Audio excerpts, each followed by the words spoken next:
In late November of 2023, multiple media outlets exposed that Republicans were maneuvering to block bipartisan legislation known as the UAP Disclosure Act.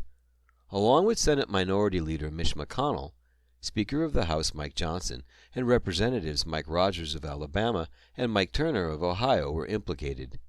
It doesn't take much effort to find that Mike Turner represents the congressional district that includes Wright-Patterson Air Force Base, Dayton, Ohio, infamous for its role in UFO history. Joining tonight, the man on the front line in Congress pushing for full UFO disclosure, getting people chop-blocking him at every turn, including elected representatives from within his own party, GOP member of Congress Tim Burchett. Well, Ross, you've heard a few Republican members of Congress, including Senate Minority Leader Mitch McConnell, are trying to defeat this effort to make UAP documents available to the public. Can you explain what you've heard?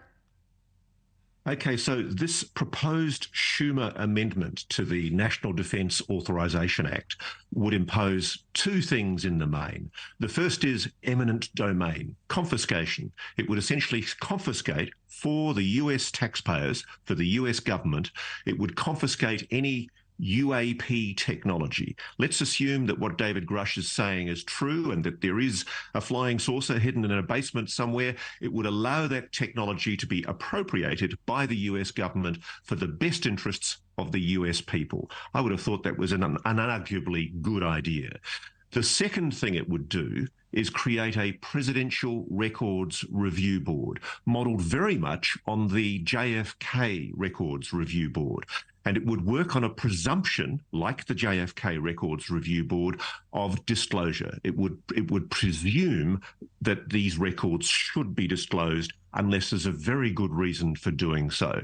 And there was going to be, if this legislation was passed, it was going to be created in early January next year, and there would be a report to the president recommending disclosure of just what it is that the US government knows about UAPs, any UAP technology, or any non-human biologics, beings, sentient beings recovered by the US. Preposterous as that may sound, it was the definitive opportunity for the US people to finally get the truth. And guess what? On the holiday weekend, 3 Republican key political leaders have colluded, presumably at the behest of the defense aerospace industry and the intelligence community, to try to stop this key piece of legislation from being passed as part of the National Defense Authorization Act. And if it does, I'm sorry, but it's going to set back the process of disclosure some considerable time. But listen, Congressman, let me ask you, what do you make first of the resistance to transparency within your own party, the other party? What do you make of it?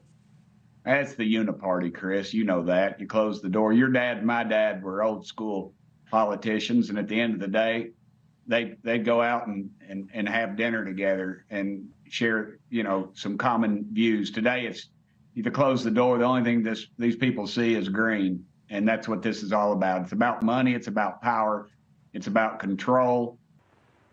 Why do you believe that it's a fairly serious charge that I know you make. it is. You make the charge that the United States government is withholding from the people of the United States certain very important information.